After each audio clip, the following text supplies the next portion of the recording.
Hi, a very warm welcome everyone. I believe my voice is audible to all the participants. I welcome everyone. In today's session, we will be having discussions on our live project, which we are making. The project which we are making here is Government Examination Preparation Quiz Application. So we are taking up this project. This project is going to be a combination of our server-side implementations, client-side implementations, where you will be designing mobile applications, you'll be designing the web servers, you will be designing various databases, and you will be writing web services so that you will be able to integrate those databases and all. So a couple of sessions have already been organized on this, and in the previous session, we have started development of login and registration services, where we have also discussed about designing the database schema and other different stuff. So let's go for it. I believe only a few participants are connected today, but let's see. We'll quickly conduct the session and we'll have a discussion about how registrations and login can be done, and you can quickly test that with Postman APIs. So guys, in order to create the application, here I'm going to define some of the basic things which are required. So first of all, as you all know, we have created a Amazon server on console.aws.amazon.com.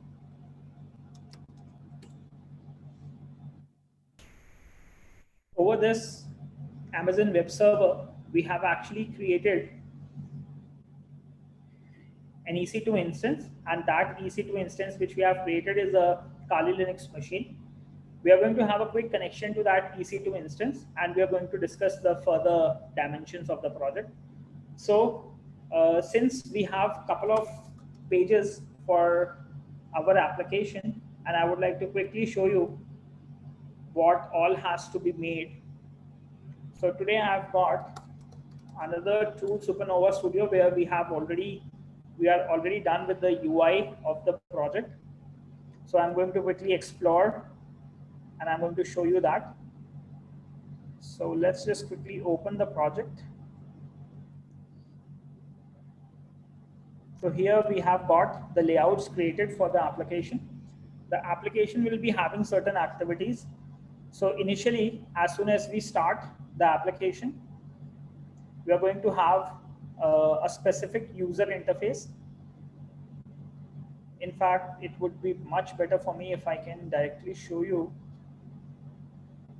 the complete preview mode. So initially, first we are going to have an onboarding page. As soon as the user logs in to the application, as soon as the user signs into the application, he is going to get an onboarding page. Followed by an onboarding page, we will be having a login page. Okay. Now the user is going to specify his mobile number as well as the password. In order to show you that, I'm going to have an iPhone machine available over here. So let's say if my number is 8920629494, I'm going to specify my username. I'm going to specify some password, and finally we're going to click on login. So once we click on login, the username and password will go to the server side, and an authentication has to be made. Okay. Once the authentication is done, we are going to get a true and false response. In order to make this web service work, we need to create the web service on the server side, that is the AWS server. But before we write that service, I would like to quickly show you a demonstration with the existing service and how the code actually works. So we are going to use Postman tool. Postman is a tool where you can actually work out with testing the services which are server side. You don't need to have a UI initially in order to test your web services. So in our service, in our project, we will be having two types of services. One service will be the mobile side service, which the mobile users will be accessing, and they will be sending the requests and receiving the responses. And here is a complete list of the services which has to be made within the project. I have already created all these services required for the project, and I will be explaining each and every service and project accordingly. Secondly, we will be having the server side services also. So the Doubts app is comprising of two parts. One is the client side part. Second is the web application management part. So the client side part is also going to perform certain operations, and the operations which will be performed includes, there will be a register operation, there will be login operation, followed by users will be able to perform comments on the home post. They should be able to reply to the comments. They should be able to perform likes and dislikes, as well as users can post their questions in this application. User can post answers to different questions in this application, followed by users can perform question answers, likes and dislikes. They can also get access to the quiz which are available in the application. We also need to get subject wise quiz. Then once the quiz has been selected, all the questions has to be available on the mobile phone. Finally, the user is going to answer all the questions and he is going to submit the quiz, and finally the scoring should be done. So these are some of the operations which we will be doing in this application. And here, this will be our initial part. And once we are done with the initial part, here are the user interfaces which we will be taking up. So we have the login page. Further, we will be having a registration page where we are going to have the name, email address, mobile number, and password of the user. Then once we are done with that, we will be having a home post where post of that particular institute or the offer which is available will be available.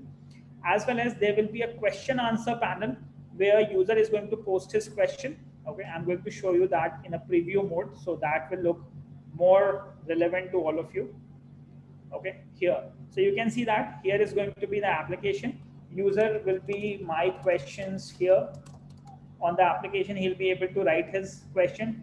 Either he can actually take a image and upload here, as well as we are going to have a grid recycler view where multiple filter categories will be available. Followed by, we will be having the questions which will be posted by different users. So there will be different questions, different responses to it. There will be an option to answer the query here section also. So we will be having a text view with which we can quickly send the request and kind of that. So here is a complete prototype of multiple pages which will be accessed on this particular page. So we will be having a top panel. We will be having some questions. We'll be having the grid views. We'll be having the list views where the questions will be posted and so on. Okay.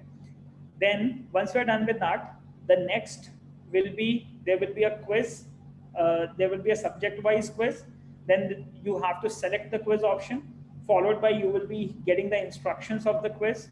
You will be getting the questions to answer. And finally, we will be having a score panel.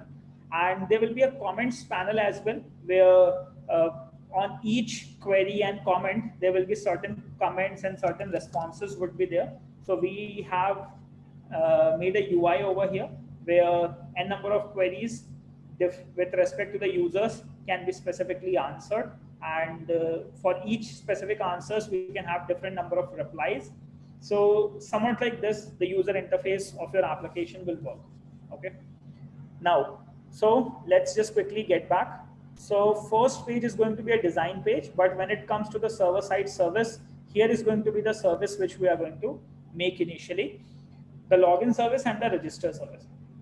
So first I'm going to discuss about the registration service, how we are going to read the information from a mobile phone for full name, email address, mobile number and password, and we are going to verify that service. So for this, you need two things. First, you need to have to write the server-side code. It can be in any language. It could be in PHP. It could be in any other language like Node or Python, Django, any language you can make use of. In our current series, we are using PHP programming language in order to write our services. In order to test our services, we will be using the Postman tool. So now let me just quickly take you there. So here I will be having my EC2 instance, and I'm going to quickly check back the ID of my EC2 instance. So I have a running instance here, and over my instance, I have created a server known as Govt Exams server. This Govt Exams server is running on an IP address 13.233.118.89. Okay, so I'm going to open my command prompt, and using command prompt, I'm going to quickly access my server. So in order to access that, I need to SSH into my account. I need to use my PEM key and I have to log into my server. So once I press enter, I have to provide my password. I have to provide my authentication key and the password. Once I'm done with that, I'll be landing up into the server. So over this server, we will be having our codes available. So under VAR, World Wide Web HTML directory, we will be maintaining all our service codes here. So as you all can see, these are the common service codes which are required in order to implement this project. Okay. So first, we have to get started with the first service, and that service is going to be the register.php service. Now, in order to quickly show you that service, we generally make use of brackets tool. So let me just open brackets for you.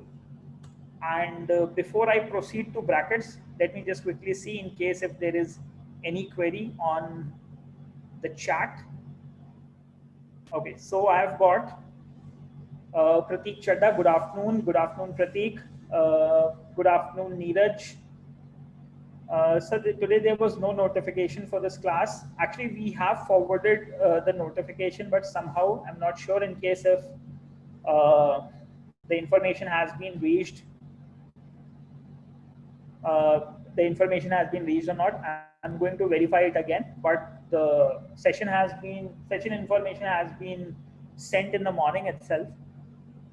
As well as, now let's see. So are these the default services or you wrote it? So we have to write each of these services.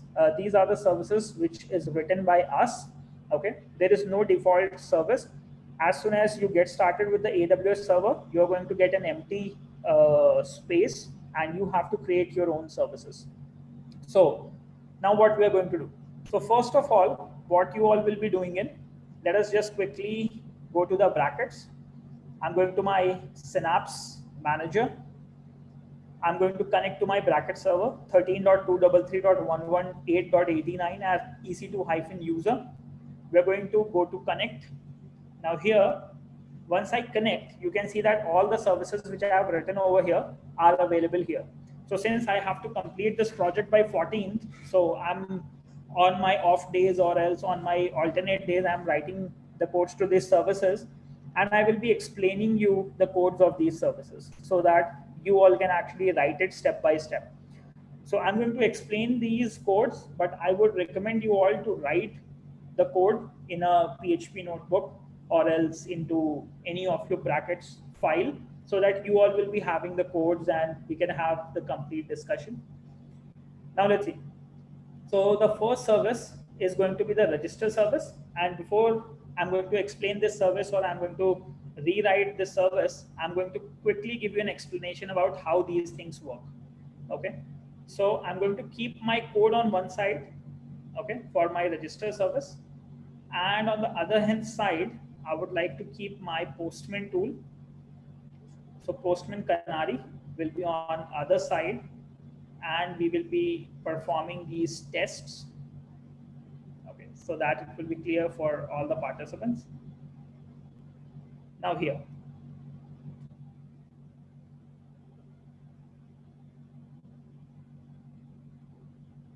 Okay. So now let's see. So in the previous session, I've already told you how you guys can quickly get started with creating a new service or else testing a new service. And here in this session, I'm going to explain you the complete code about how the stuff is working. So the first service which I have opened is the register service. And you all can quickly check back here at the very top of my screen that this service is a registration service. Okay. How we are going to perform the registration of a user and how we are going to generate a token for him. And once we have generated, we are going to perform a request, a quick test from the left-hand side. Okay. So what we generally do when you reach here, I'm quickly going to give you a quick step of how to create a new file, and then you will be able to proceed with creation of this file in brackets. So guys, just to give you an example, once you guys are connected, you can quickly go to your IP address, you can right click and click on new file. Okay. Once you click on new file, it is going to ask you a name, the name of the file which you would like to create. And I'm going to call it as my sample register.php. Okay. So let's say once we create a new file and once we double click on it, you're going to get a blank space in order to get started with writing the service. Okay. So here we have to get started with writing the service for registrations. Now, always there are three things.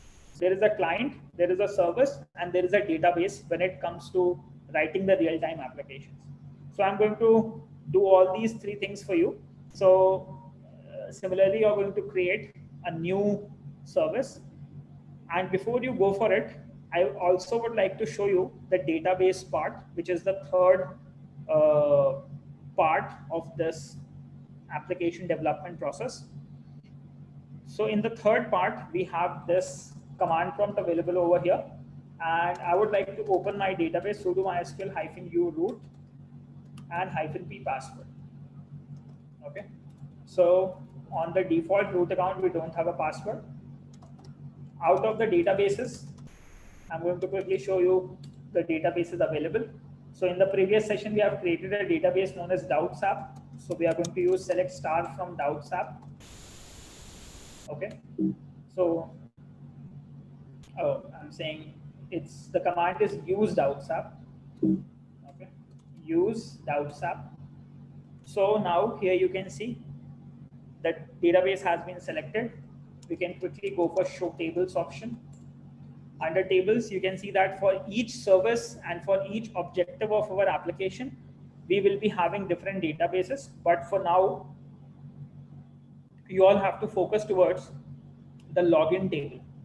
Okay. Now, how this login table has been created, I would like to quickly show you the description of login table. Okay. So the login table is created using the following command with the following fields. So we have the ID integer, we have the name as variable character 50, we have an email which is variable character 255 and it is a unique key, as well as we have a password of 25 characters, we have a mobile number of 20 characters with the unique key, we have an OTP with the verified with the variable character data type of 8 size. Then we have the verified status for that account, that is a variable character of length 5. Then we have two fields, access token and the image of the user. You can consider this as a profile image. So for the registration database, we take at least these fields where we will be storing the information. Now what next we are going to do? Once we have created this, so you would like to know the command to create this. To create this table, you can quickly write a command somewhat like this: create table login, okay, ID integer auto increment. Just I am letting you all know that how you all can quickly write the commands to create the database. In the ID integer auto increment primary key. So with this, you're going to get your ID column. ID column is going to be of integer type. By default, characters has 11 characters in the integer.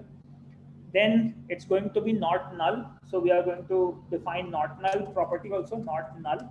Okay. So it's not going to be null, which means by default, it will have some values. So when we make any column field as primary key or else an auto incrementable key, it will by default becomes not null type. So we don't need to explicitly define it. Primary key, we have already defined that this is a primary key, and make sure there is no underscore in the primary key. Just there is one underscore in the auto increment part. Okay. And you can see that the auto increment is also enabled. Second information which you all have to define will be the name. It should be a variable character of 50 size, and this should be not null. Okay. Third field you have to create will be an email field. Email field is variable character of 255, and it should also be, it should be a unique key. So we can define it similarly, unique key followed by not null. And once you have defined it as unique key, it will naturally be not null, and you can define not null. But you don't need to have this declaration here. Since you have already made it unique, it is always going to be not null by default. Followed by, after the email, we are going to have the password. So password again is of variable character 25. Okay, you can see that password is of 25 variable character, and we can also keep it as not null. Followed by, we are going to have a mobile number, which is of variable character of size 20, and it's also going to be not null. This is a unique key as well. So unique key we generally use so that we don't have same entries in the column. Okay, so no two entries in that particular column should be same. So in case if you have to ensure the uniqueness of a mobile user, let's say if you are identifying the users from the mobile numbers, so you have to make that key as unique. Once we have done that, unique key of variable character 20 for mobile, then we can define the OTP. Let's say for OTP, we are going to have a maximum character of 8. Okay, it could be null, so we can leave it intact. Then we have the verified column. Verified column could be of variable character 5, and again, it should not be, it could be null by default. By default, when the registration will be created, it's not going to be, it's going to be empty. And once we generate the OTP and send it to the user, once the user receives the OTP, he matches the OTP with our service, only then his verified status is going to be set as verified or true. Okay. Then we are going to have access token. Access token is going to be of text type, and also this is also going to be null by default. Okay, and we will, once the successful authentication is done, we are going to generate a new access token, and we are going to store that information in the user's access token. And this access token is very important because using this access token, we will be accessing all other services. Okay, so you might be thinking, let's say once a user has been logged into a database and we have already done the select star process, then how that authentication can be maintained in order to allow him to perform different operations. There is a session value using which we can ensure that the user is authenticated. But sometimes what generally happens is it could be possible that the session may have been stolen or things like that. Okay, so how we can overcome those issues? So we can overcome those issues with the concepts of access token. If somebody has that access token, only then those operations available on the website or the application will be done. Otherwise, if he does not have the appropriate authentication, no operations can be performed. As well as during the operation, there is no requirement of transferring the username and password again and again. So in case if somebody is handling stealing user's name and password using a man-in-the-middle attack or something like that, then the actual passwords won't go. And even in case if somebody has stolen the token, you can re-log into the website again and the access token will be regenerated. Okay, so how that is going to be done, we are going to see that. So then we are going to have image, text, and finally you are done. So you can execute this command, and once you execute this command, you will get the appropriate database field which we have created at the top. Okay, so one thing we do, first thing, we actually execute this command. Once we execute this command, we are going to get a database similar to this. Okay, so ये जो database अभी आप देख रहे हैं, so this database is an output of execution of the following command which I have specified over here. Now, so once you are done with that, so now you all can see this is how you can actually create your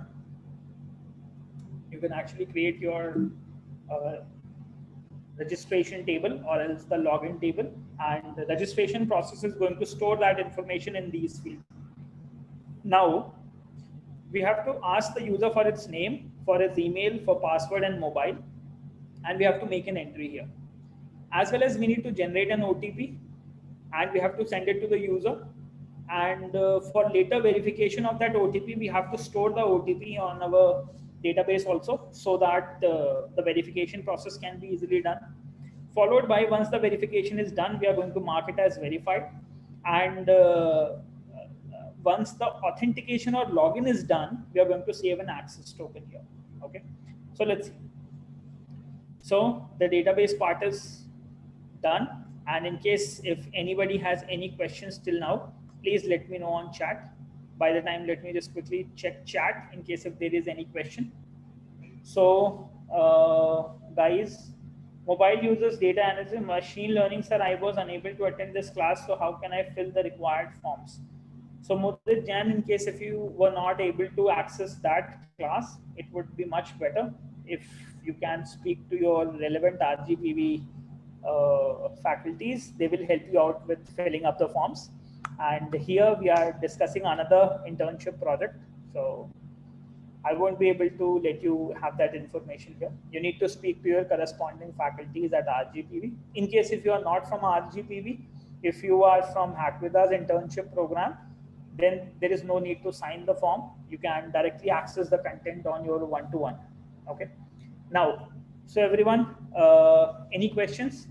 All the concurrent viewers, those who are currently watching, if you have any queries, just let me know about the database creation part. So we have created a register database, and in the register database, we have got name, email, mobile number, and the profile image of the user along with OTP, access token, and verification field. So these are some of the minimum fields which are at least required in any login database. Now, depending on any additional information which you want to keep for a user, like his address or any other information, you can add on those many fields in your database. Okay.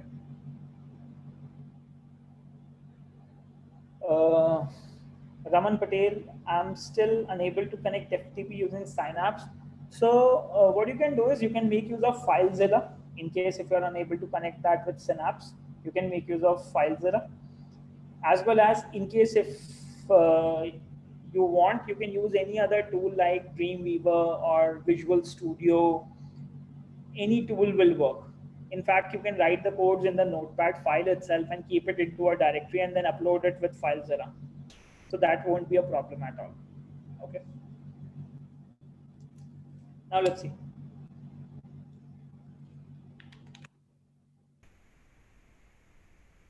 So here, so let's go for it now. So we are done with the databases. Now with the databases part, the next part which you all have to do is get started with designing the API. Okay. So I'm going to quickly show you step by step the registration API and how is it required and how you have to use it. Okay. So now in the registration API, if you all can quickly reach out to the first line. So whenever we start PHP, since we are using PHP programming language here, the programs should start with a question mark PHP and should end with a question mark PHP. Okay. So let's say I'm going to write the sample file here for you all so that you all will be clear with the steps that what exactly we have been doing in here. Okay. So let me just quickly select the sample file. Just give me a moment. So before testing, that's going to be my sample file.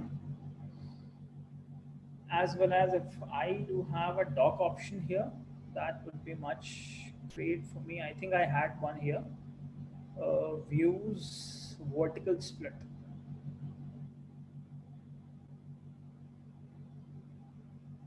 Okay, so we have a sample file and we have a register.php. Okay, so now let's see. So what next we are going to do? I'm going to explain you the things step by step. So once we get started with writing a sample service like a registration service, what we are going to do, we start something with a question mark PHP option. Okay, so this is the PHP hyper preprocessor. Any lines of code between this PHP hyphen preprocessor will be treated as a PHP line of code, and anything outside this can be considered as a PHP code, and anything outside this will always be considered as a hypertext.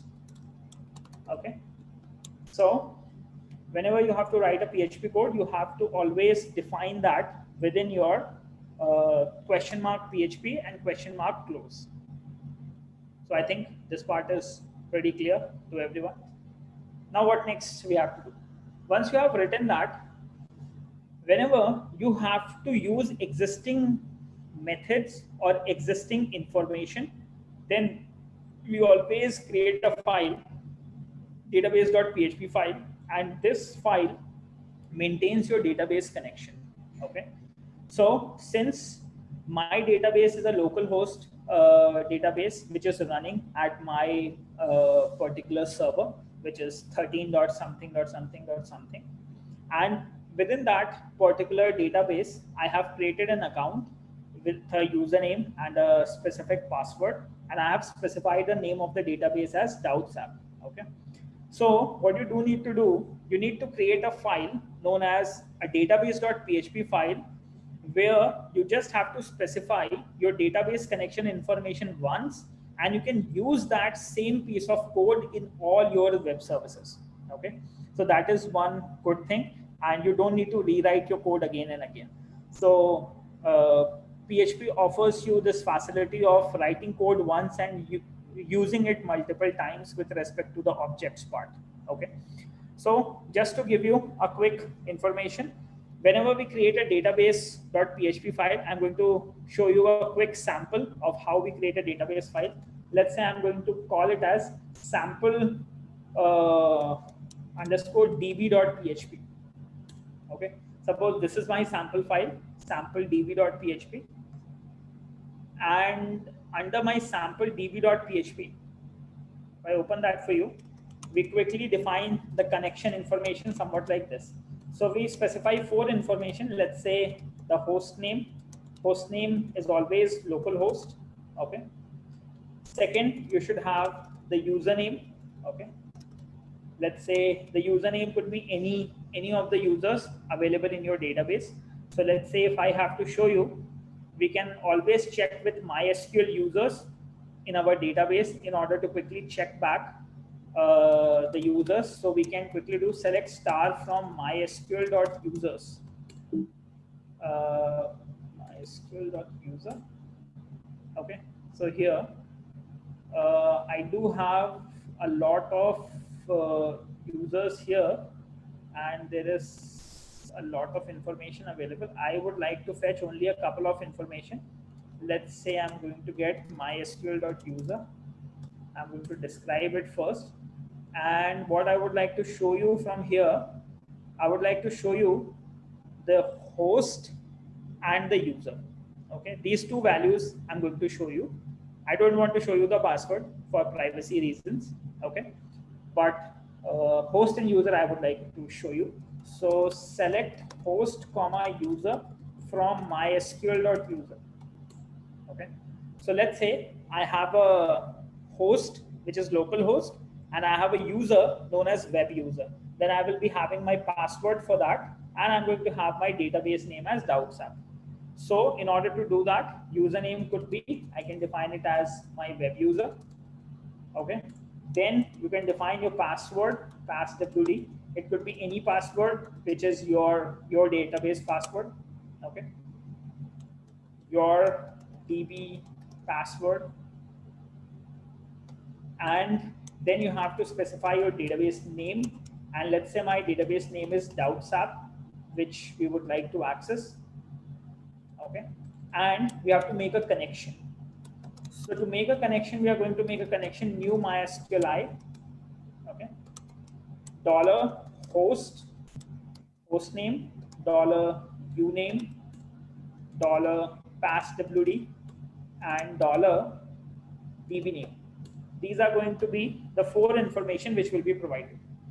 So this sample.database.file is similar to the db.php file which I have for my project. And one of the best part of using such file is you have to specify your database connection information once, and you can quickly create the connection, and you can use the same connection for all the operations on your application. Okay, so till the time you are logged in, you will be able to use the same connection in any of the web service file which you want, and you can make use of it. Okay, so let's say suppose I have used my sample db.php. So what I can do, I can go to my code, I can write include, and within include I can define my file sample_db.php.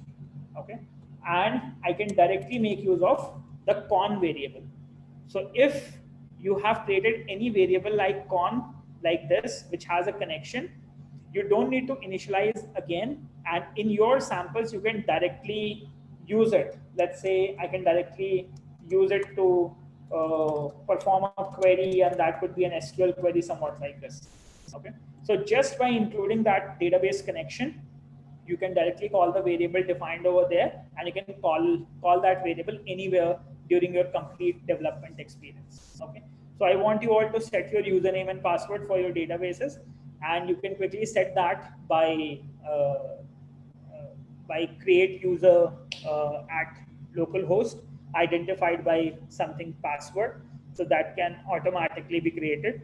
Or else I do have certain good resources for you which I can quickly share, so that you can have you'll be able to create the databases easily. So I have a couple of references here which I would like to quickly share with all the participants. So I may be having for some Django MySQL part command. If I'll quickly search for my MySQL, we have MySQL configurations. Yeah, here is one of the finest articles which will be very convenient for all of you. Okay, you all can quickly open that.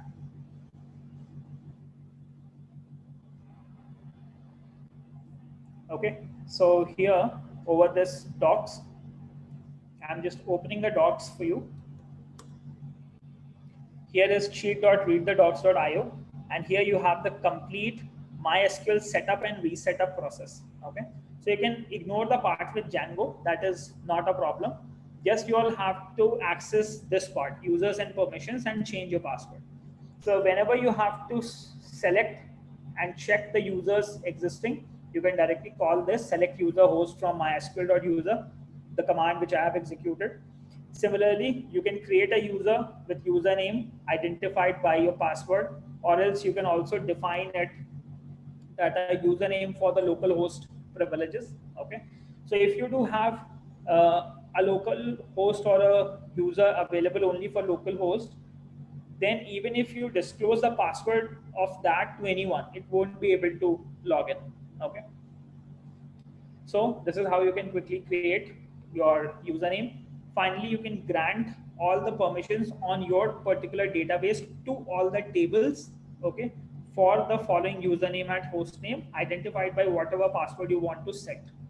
So this is how your MySQL configurations can be done, and you can get a username, password for your appropriate database, and then you can create a connection file. Okay, so similarly like this, the connection files are made.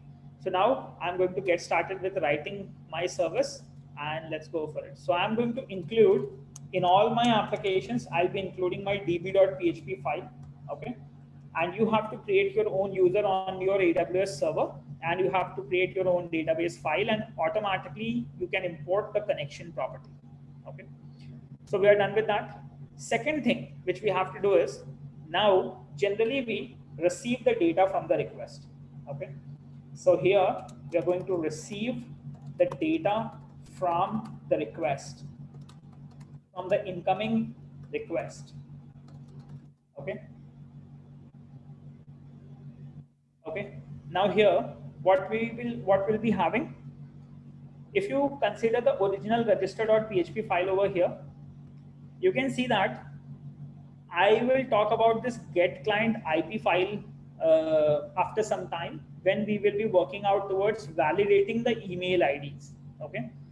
So we generally use this get client IP.php file to grab the IP address of the client who is accessing our website. And I'm going to talk about this function a little later. Okay. Just as of now, I have included the database connection, and now I'm going to receive the data from the incoming request. So incoming request means, let's say either the postman is going to send a request, or else our application is going to send a request. It could be a mobile application. So now, before I proceed further, if I show you the view of my studio here, let's say, just give me a moment. Okay, suppose you will be working on this registration field. So what all information you will be sending? You will be sending 4 information. First, you will be sending the name of the user. Okay, you will be sending the email address of the user. You will be sending the mobile number, as well as you will be sending the password. So 4 information you will be sending in order to perform the registration process. I hope this is clear. Okay, so these 4 informations has to be received at the server side first. So how we are going to do that? Let me just quickly show you. So for this, we are going to make use of our brackets code, and here we will receive a post request, and in the post request we are going to receive the name property, the email property, the mobile property, and the password property. Okay, so now you can see that how we generally do. First, we are going to receive a post request. Okay, so there will be a one request which will come to your server, and that request could be either a GET request or it could be either a POST request. Both of the requests are possible. Okay, so I'm going to show you how that requests actually work. So let us just quickly go for. I'll quickly go here for my Postman tool, and I would like to show you an example.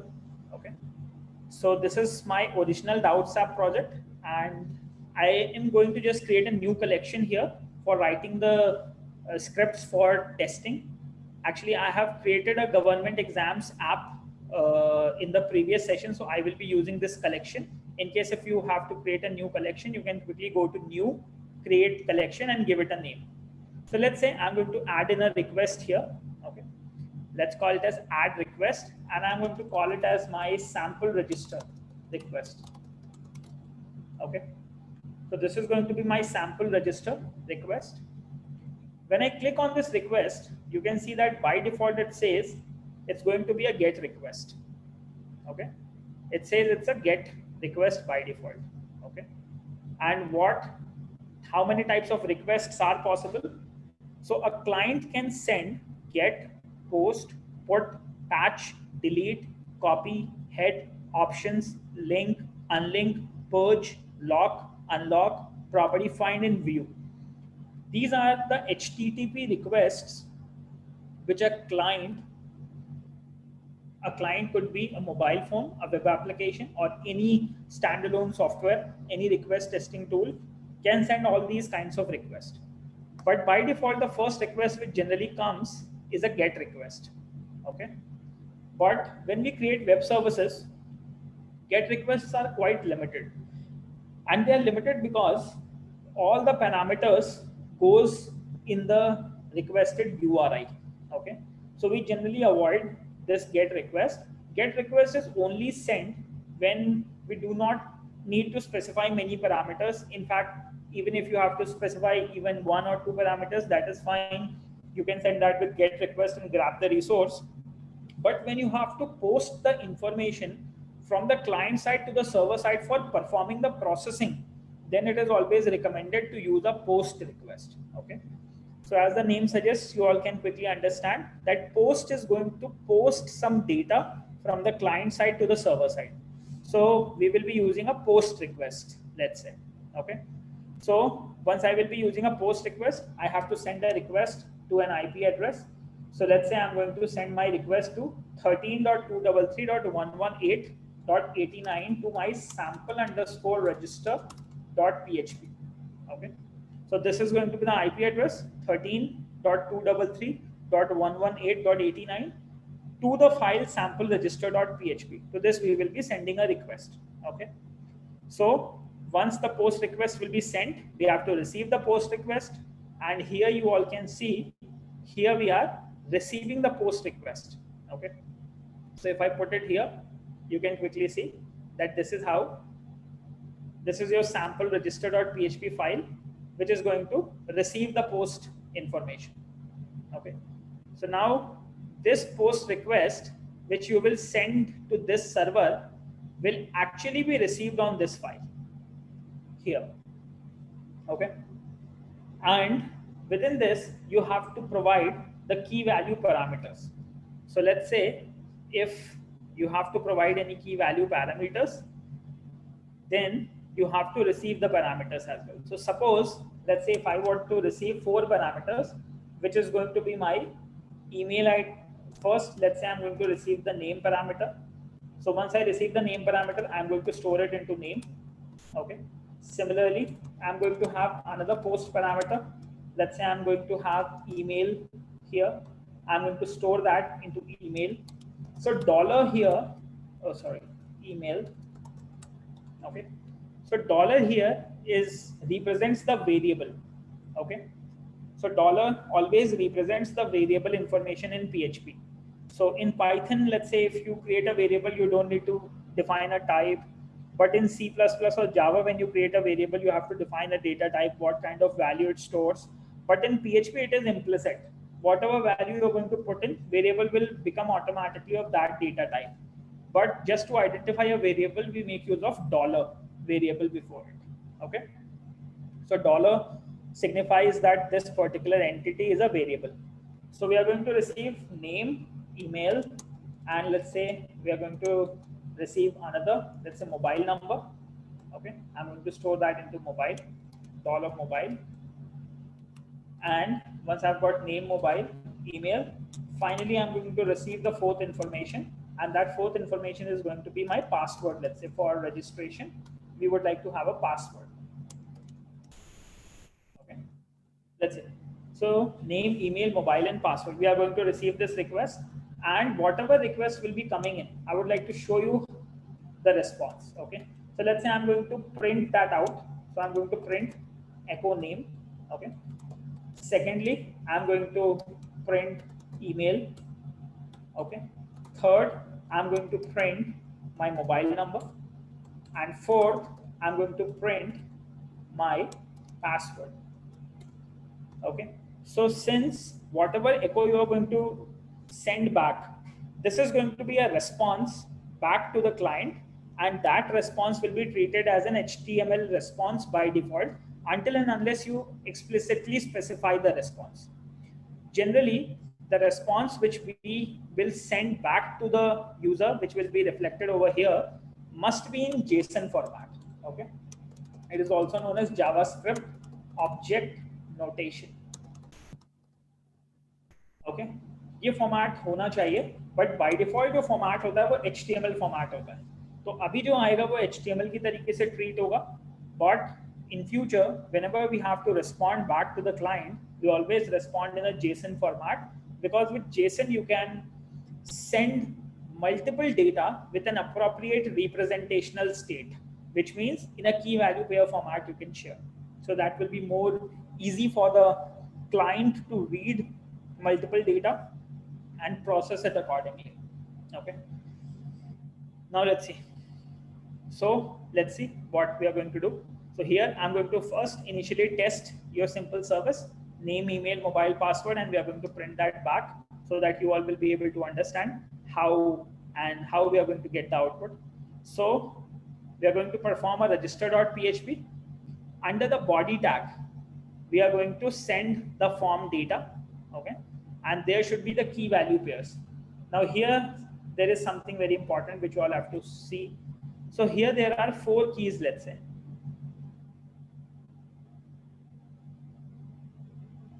Okay. So suppose you have these key value pairs. So in the post, we are having these following keys: name, email, mobile number, and password, which we are going to receive at the server side. So on the client side, let us just define it quickly. Okay, so I'm going to keep it here just to show you how the response will look like. So we are going to have name, email, mobile number, and password. So let's say I'm going to have, first I'm going to have the name key. Okay, then we are going to transfer the email key, then you're going to transfer the mobile key, and you're going to transfer the password key. Okay, these are the 4 keys. Let's say name I'm going to transmit as Devanshu Shukla, which becomes the value, Devanshu. Second key should be email. So I'm going to say admin@hackveda.in, let's say. This should be a mobile 8920629494. Let's say password ABCDE12345, anything like that. So this will be a request which will be transmitted. Okay. So you can consider this request as a post request. Okay. This is a post request. This post request will go to your sample register.php service. Okay. Once it is received here, it is going to be processed here on the server side. Okay. We are going to receive all these 4 keys. Let's say the keys which are mentioned over here is name key. Then you will be having the email key. You will have the mobile key. And finally, you will have the password key. You will have these 4 keys. Okay. And these are the keys which are represented here. So these keys you will be receiving, and the values which you will send, these values will actually be stored in these variables. Okay. So these values will be stored in the following variables. So what we are going to do, we are going to send this information, and finally we are going to send an output using echo, and this output will be displayed in the output section here. Let's say in the response section. In the response section, you're going to get the output. Okay. But once you send the request, there should be privileges available on the server side so that this file can be executed by the requesting www data authority. Okay. So we are going to allow that also. Okay. So let's see how we are going to perform that processing. So let us just quickly clear it. Okay. So we have the following requests which we are going to transmit from the client side to the server side. So let us just try and send the request initially. But once you will send the request here, initially until and unless we specify the appropriate permissions, we are going to get a 500 internal server error. Once the permissions are allowed, then you will be able to get the response. So I'm going to click on send. Once I send the request, you can see that here I have got an error here, which is 500 internal server error. Okay. And this 500 internal server error can actually be checked on the server side.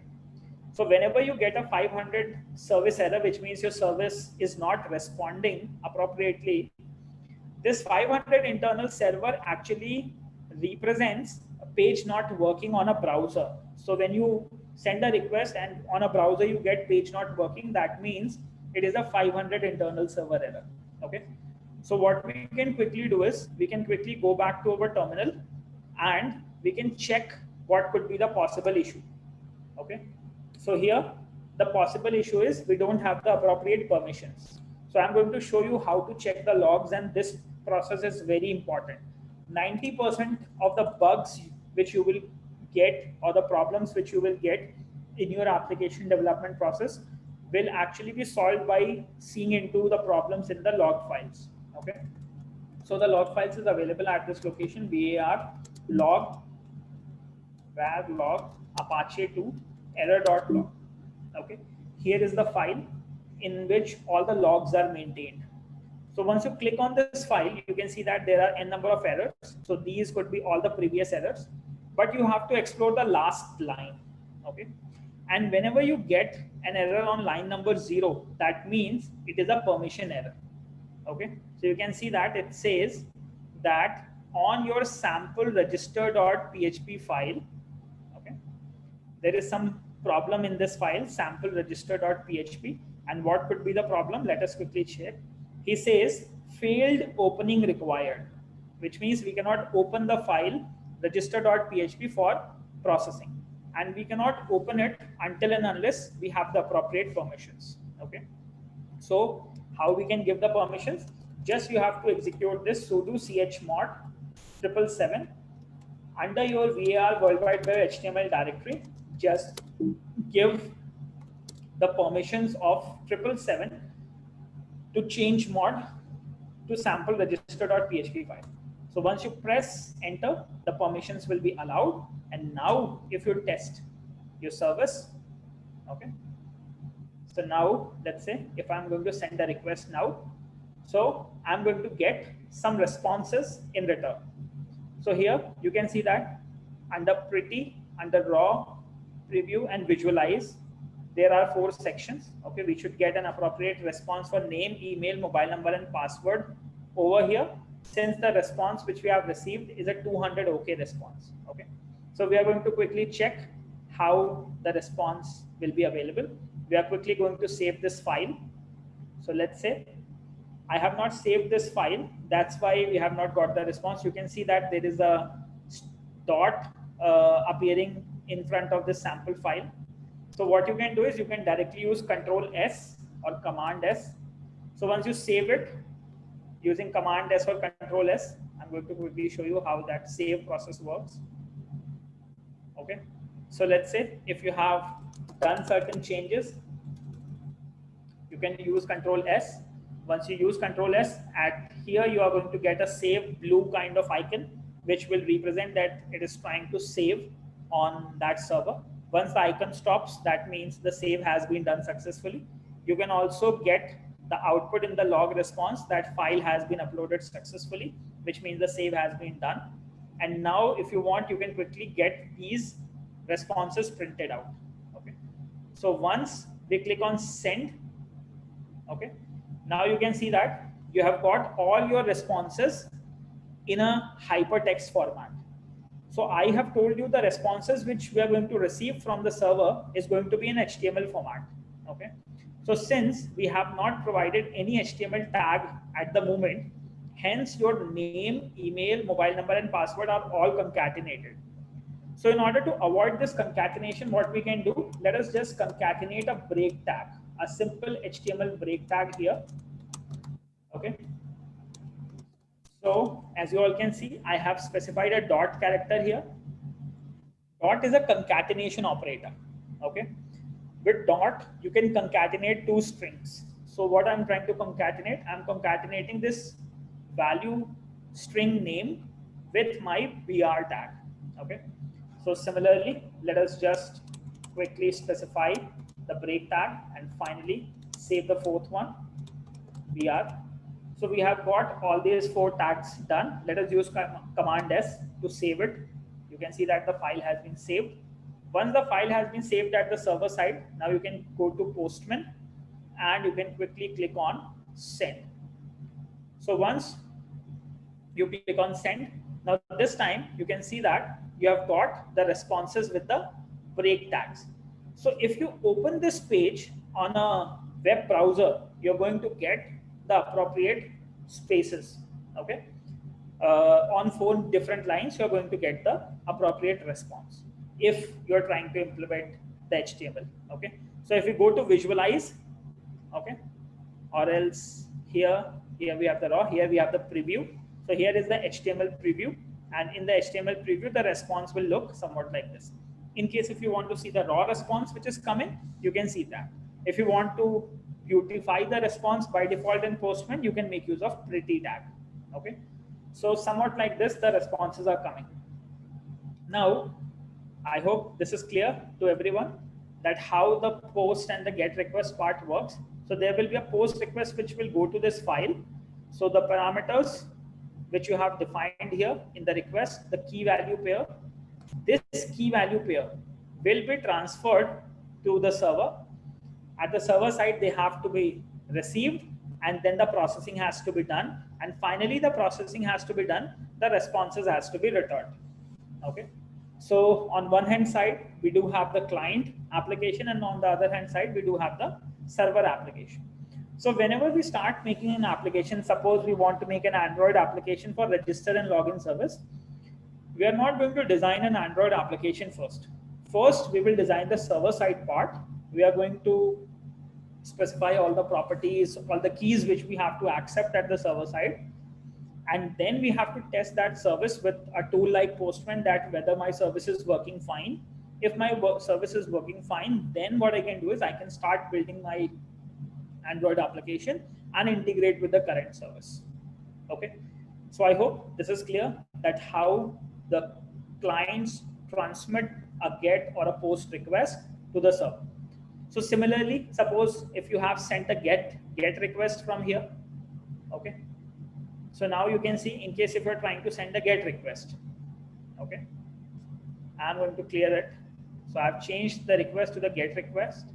And if I try to execute, okay, the GET request now. So we are trying to send a GET request to the server. Okay. And you can see that under the GET request, we have not got any response. And this is because the server is not receiving the GET request. Okay.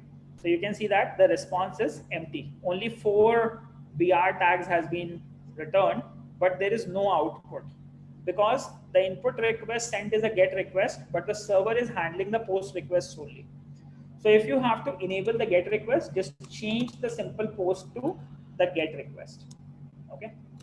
So if I change the post request to GET request, my parameters will start working for the GET. Okay. So this is how, once I save it, now if I go here, if I run it, now you can see that once the appropriate requests will be processed, now the form data parameters goes into the body. Now one of the issues which naturally happens with the GET request is, in the GET request, the parameters has to go in the body itself, which means you need to send the parameters here: name, email, mobile, and password. Okay. So you can see that in the request itself, all these parameters should go. Okay.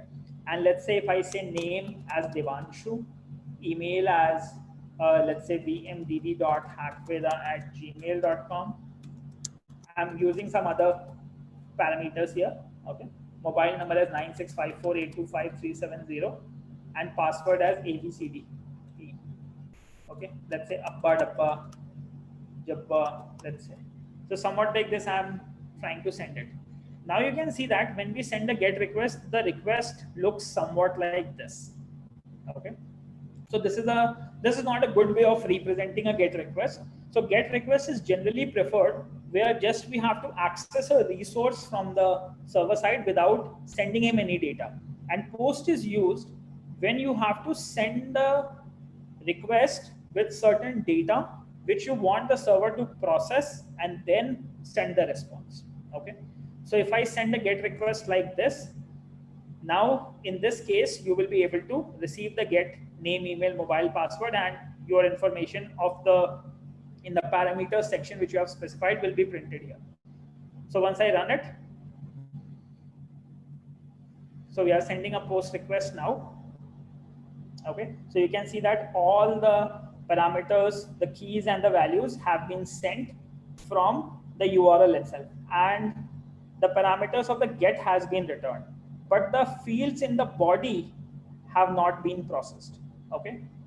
So if you have to read the data from the body request, okay, and you don't want it to be passed through a URL because this big URL doesn't look good, and always there is a limit on a URL. You cannot send, let's say, a image data from a URL because image data will be very large and URL has some limited number of characters which can actually be specified in a URL. So that is why sending a POST request is used whenever you have to post the data. So now what we are going to do, let's say I'm going to disable it. I'll go to the body parameters. I'm going to change my request from GET request to POST request, and I'm going to change on my server side from GET to POST. Okay, so what will happen now? Similarly, in this way, you will be having your POST request saved. Let us just save it. I've saved it. I'm going to send the request again. Now, once I send the request, I'm going to get the appropriate values from the POST response. Okay. So I hope this part is clear to everyone that from the client side, you can send a request to the server. Server can receive it and it can perform the processing. Okay. If it is clear till now, please confirm me on chat. So I request all the participants, if it is clear till now on chat, just let me know.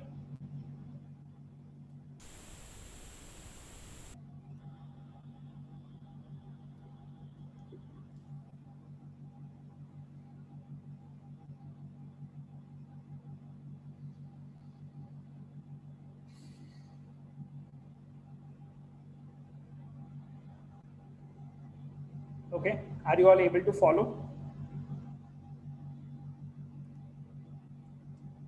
Is it easy?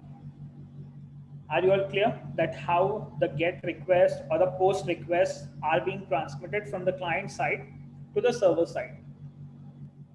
And this is very important because in every application, be it a web application, be it a mobile application, you have to create these services 100%. Okay. And every application may be having n number of services which you will be using to transmit your data from client side to server side.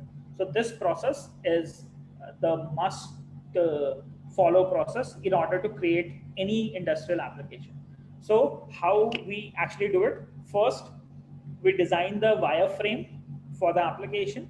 Then we identify the important fields, and depending on the fields, we create the database schema. Using the database schema, we try to get started with we try to create what we say, our web service, and then we test the web service with the Postman tool. And once the services are ready, then we try to integrate them with the user interfaces. Okay. Yeah. So what is the basic difference between GET and POST? So GET and POST has one major difference. In the GET request, the key value pairs of information is transmitted in the URL. Okay. And in the POST request, the data is transmitted in the body itself. Okay. So the benefits of transmitting the data into a body is you can send big data of any size, but in the URL, there is a limited capacity of sending an information, and even it does not look good. Okay, if you pass very big information like username and password on the GET request, one of the limits is the data goes exposed, and if you use the POST request, the data will go in the body and it won't be displayed to a normal user by default until and unless somebody captures the request and opens it and sees what all parameters are being transmitted, like inspecting the request in the inspect element of your browser. Okay, now let's see. So I hope this is clear. Let's go for it. The next part. So now I believe everybody is clear with what has to be done. So we have received these for information, but I don't want to print it back. Instead, we want to process it for authentication.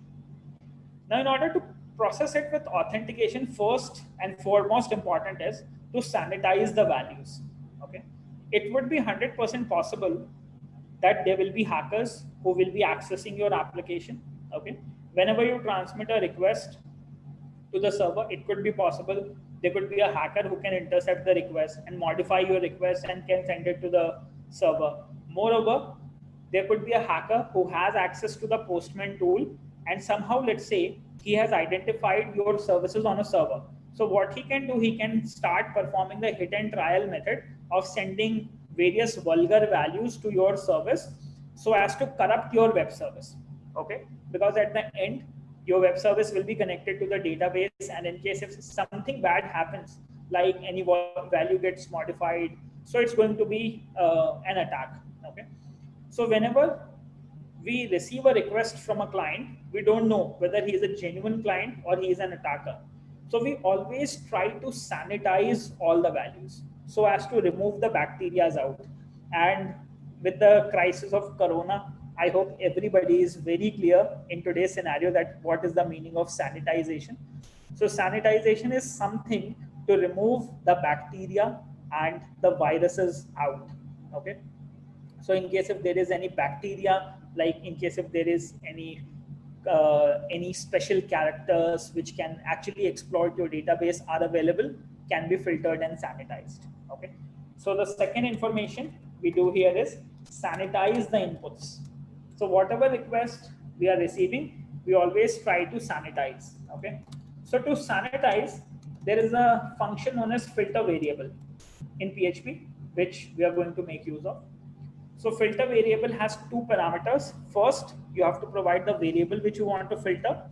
And second, there are various filter standards. Okay. And one such nice article for filtration of different kinds of values is actually available on W3 School, which is quite good.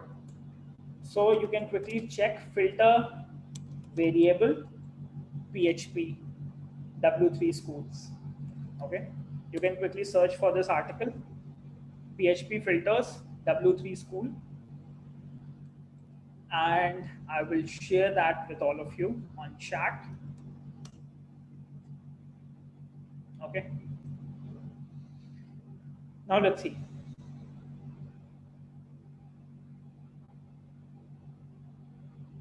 So here we have the PHP filters, and you can see that there are various filters available over here.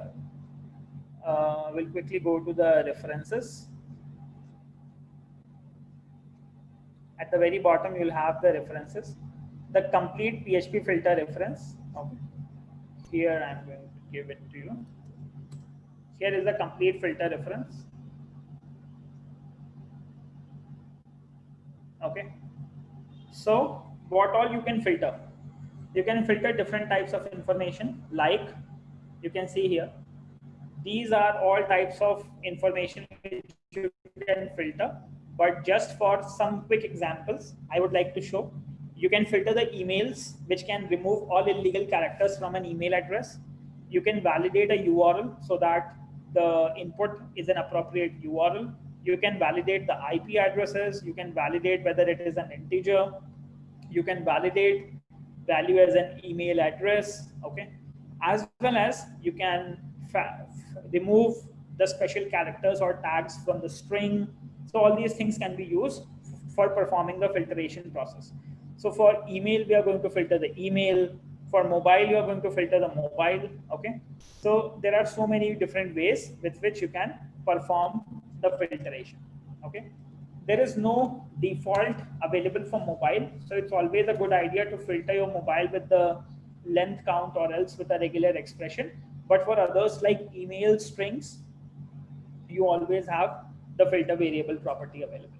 Okay, so now what we are going to do, we are going to filter the variable, and let's say I'm going to filter my variable name, and the default filter which I'm going to use will be filter sanitize and use the string format. Okay, so here we are going to use filter sanitize string. So once we sanitize the string, after removing the special characters, we are going to again save that into name. So let's say we have taken a name. Name will always include ABCD characters. Okay. Now what am I going to do? I'm going to perform echo $name just to show you what gets out. Okay. So suppose. So we are going to perform this filtration process, and let's say I'll be here. So that is going to be my post request, which I'm going to keep it on one side. Okay. So suppose what we are going to do, suppose somebody is trying to send a name, okay, to our service. So he's going to click on send. Once he tries to send, we get the appropriate name Devanshu returned here. You can see that. Okay. So name has been filtered properly and there was no problem. But somehow, in case if somebody is trying to send some special characters with the name, okay, he's trying to perform some modification or do some stuff. So I have introduced certain special symbols in the string, and now I would like to again send the request. Okay. Now you can see that some of these requests, the exact request which I have sent here, I have sent $% @ okay, so somehow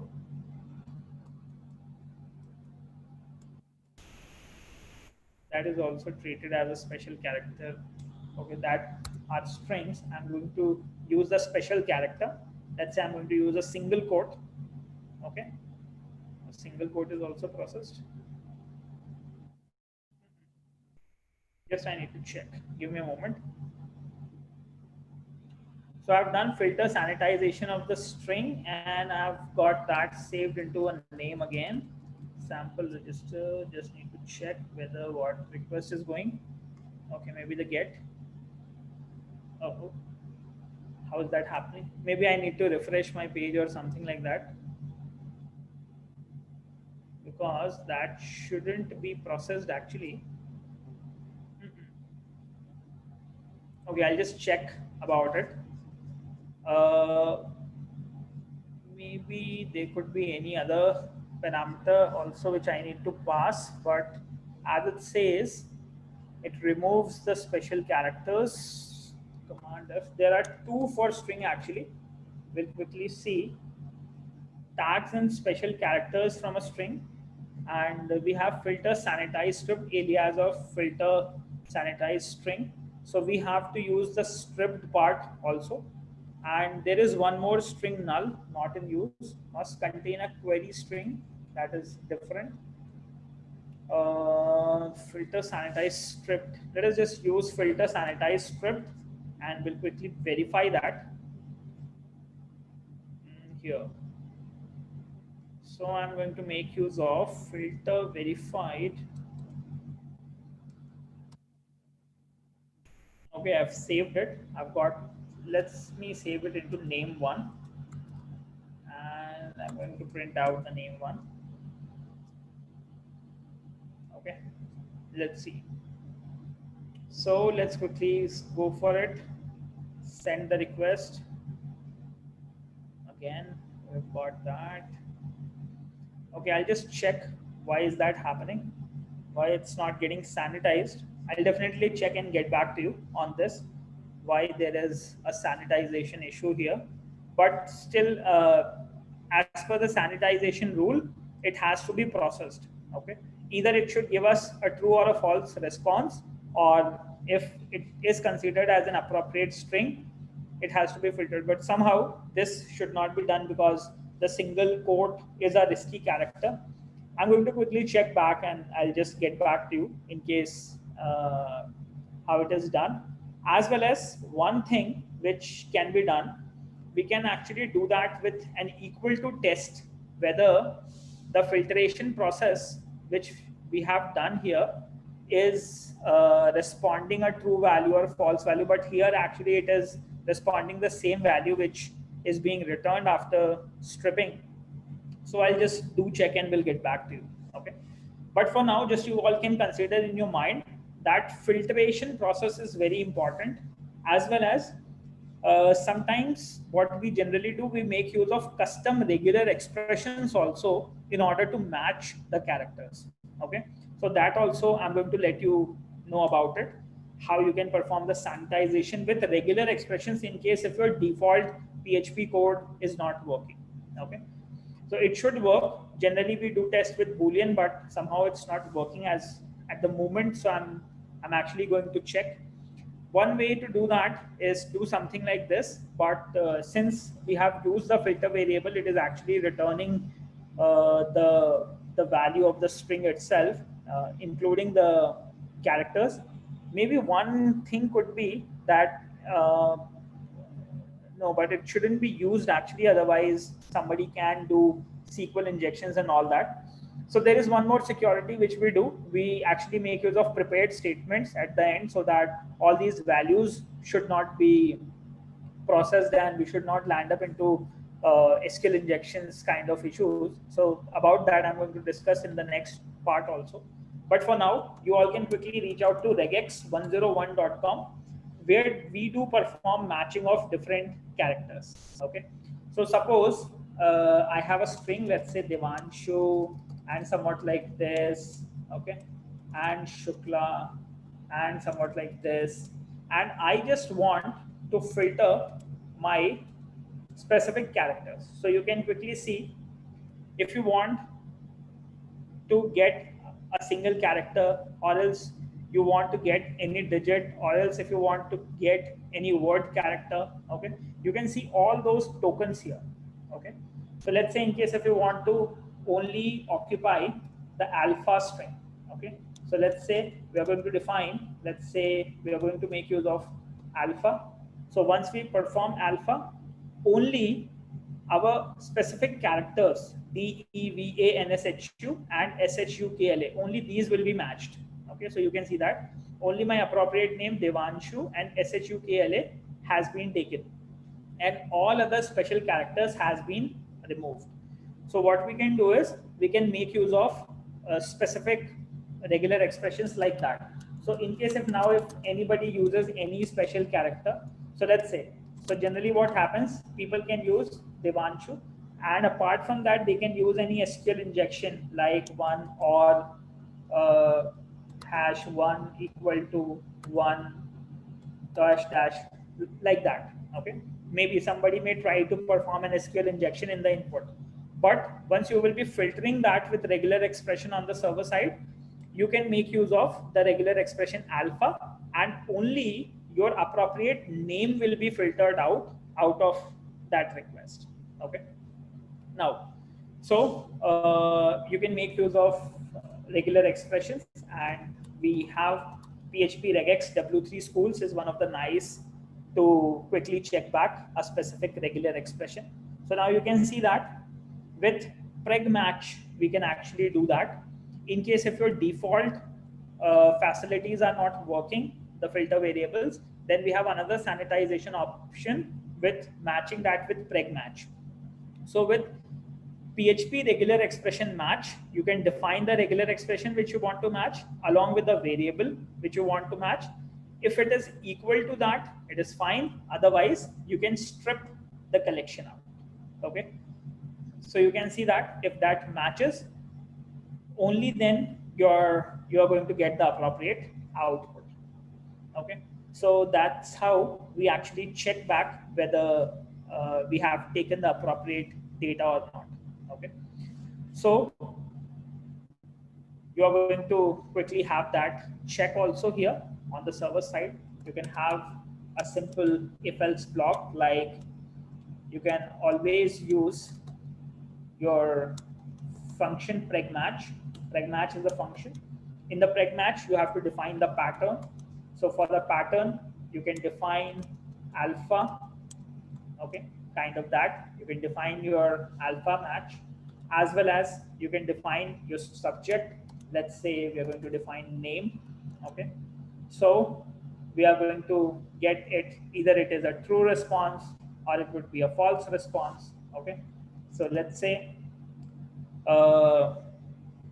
if they both are equal, we are going to get a true response. Okay, so we are going to get the appropriate results, like yes, the match is perfect, or else you can say like echo correct name. Okay, or else you can take like bad name, anything like that. Okay, so you can quickly perform sanitization in this way as well by defining your appropriate regular expressions. Okay, so we'll be working out on these various sanitization options, how these specific sanitization schemes work in order to filter the data.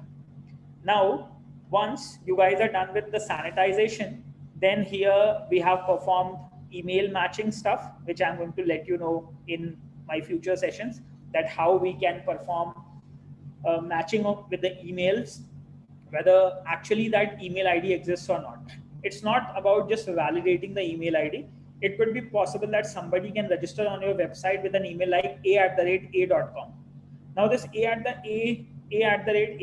has a valid email ID, but it is not possible that it exists or not. There is no way to check. So what we can do is we can make use of certain services in order to identify whether that email ID actually exists or not. Okay, so I'm going to tell you that. Once we are done with that particular testing, then we can generate a random OTP. I'm going to tell you about how random OTPs are also sent. That also I'll be talking about in the next session. So in the next session, you will also get to know about how email validations and actual availability of the email is done. Second, how we send the OTP SMS to the users. So both of these things we will be doing in the next session. Once you're going to get your status verified, then we are going to insert into our login database. Okay, so now that means we have received the post request, we have sanitized it, we have validated the email, we have sent the OTP for mobile verification, and then we are going to insert the data into the database. So in the next session, you guys will be learning about how to actually validate the email addresses with services like with different API services we are going to see, and how you actually transmit OTP to a mobile number and how it gets validated. We are going to implement both the steps in the next session. Once both the sessions are done, then you will be able to insert your data into the register service. Okay. So I hope this is clear to all the participants as of now, that in order to create an application, we have various stuff, like we do have the front end. After the front end, we do have the back end where we do have our databases available. After the back end, we have the third section, which is the services, which is going to read the data and process it. And finally, we have the client application, which transmits all that front end data to the web services, and the complete process is done. So this is the first part of having a quick look into what a server-side API could be, how it receives the data, how the data has to be processed and managed. We had a discussion about it. Okay. So if anybody has any questions up till here, just let me know. When will be the next session? Next session will be on, let's say, day after tomorrow. That is Wednesday, 4 p.m. to 6 p.m. We'll be having a session at 4 p.m. to 6 p.m. on Wednesday. Then we have, sir, do we have to create new user, that is web user in MySQL database? Yes, you do have to create a new user in MySQL database with ID and password, and that tutorial is here. Okay. So over this sheet, which I have provided you all, you can actually go to this section, users and permissions. In that, you can actually create your new user with localhost, and you can set a password identified by the password. Okay. So both of these you can execute, and then you can actually create your Doubts app database. You can create your login table in it. To create the login table, I have already specified the command. You just have to grant your permissions on your Doubts app database on all the tables, and then you will be able to write your db.php file in which you can specify your localhost, your username, password of the database name, and you can create a connection, and you can use the connection in the application. Okay. So I believe till now it is clear for all the participants. Any other questions, anyone? Soon we will be having one of the sessions on Microsoft Technology Associate Exams also, so that we can help everybody understand about Microsoft Technology Associate Exams, which will be conducted very soon. Followed by, we are also having a session from 2 p.m. to 4 p.m. which we have recently started today on data science and machine learning, where we are starting a fresh discussion on data science and machine learning. So you all can join that session also. That session is also organized live from 2 p.m. to 3:30 p.m. It will be organized from 8th June to 15th June, and we'll be covering a telecom data set project in it, and that will be mobile users data analysis, which we are implementing in.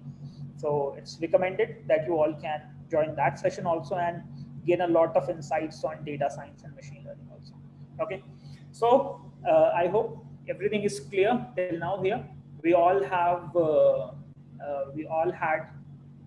a quick understanding about the web services API and everything. So now you can go create your databases, create your services, download the Postman tool, test how the get and post requests are being transmitted, how these requests are being read at the server side, and do a little more Googling as well, so that you will get to know other stuff. Okay. Work out on regular expressions also. Have some good resources on regular expressions. Regular expressions are very important when it comes to data processing, and data processing will be a very important aspect of live application development. So I would really recommend you all to have a good grasp on regular expressions also. Okay. So my bracket sign app isn't getting configured, so Visual Studio Code steps. So you have to quickly explore about VS Code steps on Google. Okay. I have already done the configuration part, and in case if you want to switch to any other IDE, in case if you are facing connection issues or anything like that, you have to do a bit Google and try to implement that stuff. Okay. So guys, everyone, thank you so much for being available. Thank you so much for watching my today's session, and for your queries. Try to implement all these projects practically, because only that will draw great insights in your mind about how things are working. Okay. And when you will be designing multiple projects, only then it will be easy for everyone to understand the real aspects when you will be facing real-time projects coming from the industry. So using these small projects, you'll be able to design actually good and big projects. So I hope that's all for today's session, and let's catch up in the next upcoming session on Wednesday, 4 p.m. to 6 p.m. 4 p.m. to 5 p.m. maybe, because I'll be having a couple of sessions from 2 to 3:30. So I'll be having 1 hour sessions for this week up to 15, and then we are going to change the frequency again back to 2 hours. Okay, so thank you so much, everyone. Have a good day. Take care.